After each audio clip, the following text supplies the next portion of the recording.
Ashley. I'm practicing self-isolation in the comfort of my living room, but that might actually work out for you because I got to review Doom Eternal this weekend, and I am here to tell you what is great and not so great about id's newest installment in the Doom franchise. Let's go.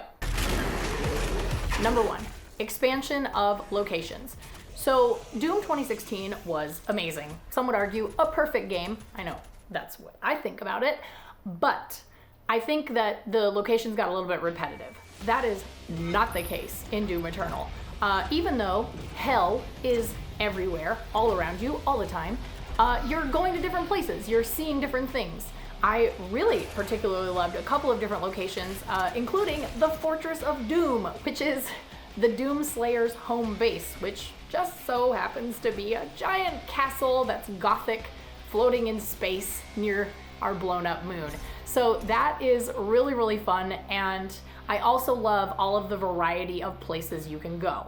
On the flip side of that, I wish that the demons actually had a little bit more variety to go with those locations. So maybe each demon, depending on the location you're in, would have maybe a special ability or a specific type of damage that they did.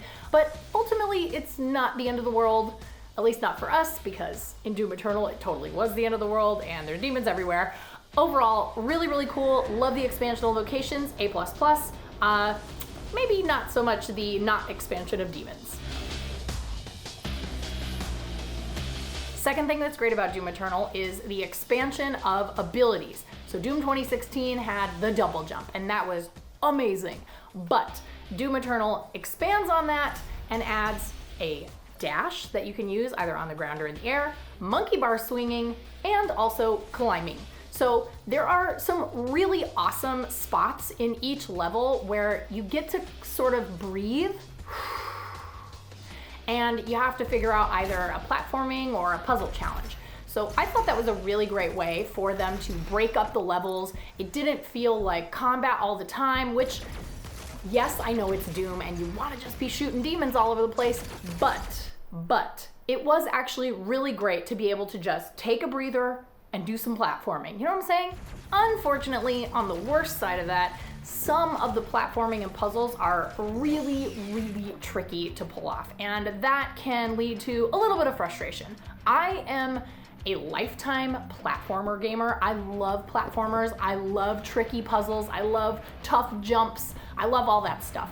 But in Doom Eternal, it is really difficult in a couple of places to sort of figure out where you're going, how to stick the landing, how to turn yourself, how to get on that monkey bar.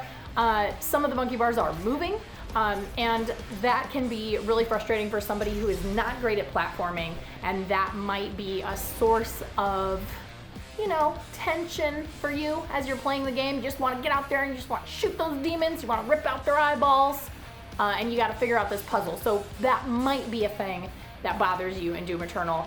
Wasn't a super big problem for me, but there were a couple of puzzles where I wanted to throw my controller, just want to throw it. So a thumbs up to the fact that we have all these cool new abilities and some breathing room in between all the combat areas in each level. Maybe a thumbs down to the fact that some of the stuff can be a little bit frustrating to complete. And lastly, my ultimate best favorite thing about Doom Eternal is the coordination of skills that you have available to you. So once again, it has expanded on abilities that you have, and in combat, you now have the ability to do a blood punch, which is an ability that you build up by doing glory kills, which we all love in Doom. And then you also have the ability to do a flame belch, which drops little pieces of armor as you start shooting demons, and it's really, really helpful when you're in a pinch.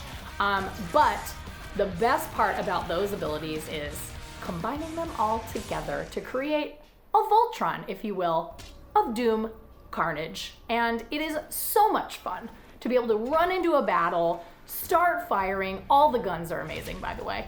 Start firing at whatever demon it is that you're facing, or demons. It's usually you know, a whole bunch of demons everywhere. But it's really cool to be able to combine all your skills and be like, okay, I'm gonna flame belch these guys, I'm gonna get the armor out of there, I'm gonna get some glory kills, I'm gonna build up that blood punch, and then I'm gonna punch everything, and then the blood punch is gonna send out a shockwave, and it's gonna kill everything in the vicinity. Oh my God, it's so much fun. It is just as fast paced as Doom 2016, if not more so, because you have that dash. It is awesome to be able to unlock abilities and skills that sort of, again, enhance that coordination of abilities during combat. It is awesome. It is exactly what we loved about Doom 2016, only ratcheted up to 1,000. If you thought that wasn't possible, it is, my friends. And really, truly, the only worst thing about Doom Eternal is, unfortunately, the campaign has to end, which is a bummer. But there's online battle mode, and I'm sure I'm gonna be checking that out non-stop for the next few weeks, as I am currently on self-isolation. So that is my Doom Eternal review, or my thoughts about the game. I haven't quite finished the game yet. I think I sort of have enough of an idea. I'm getting close to the end. I know what the game is, so I feel qualified enough to tell you what's great and what's not great about it. I am really looking forward to you guys checking out Doom Eternal. If this is your jam, you are absolutely going to love it. If you loved Doom 2016, you are absolutely going to love it. I know I did. Please feel free to tell me your thoughts. Tell me what you're looking forward to in Doom Eternal. Is it not your cup of tea? Are you an Animal Crossing person? Guys, we know Isabel's gonna be playing Doom Eternal. We know. Isabel, I'll see you in hell.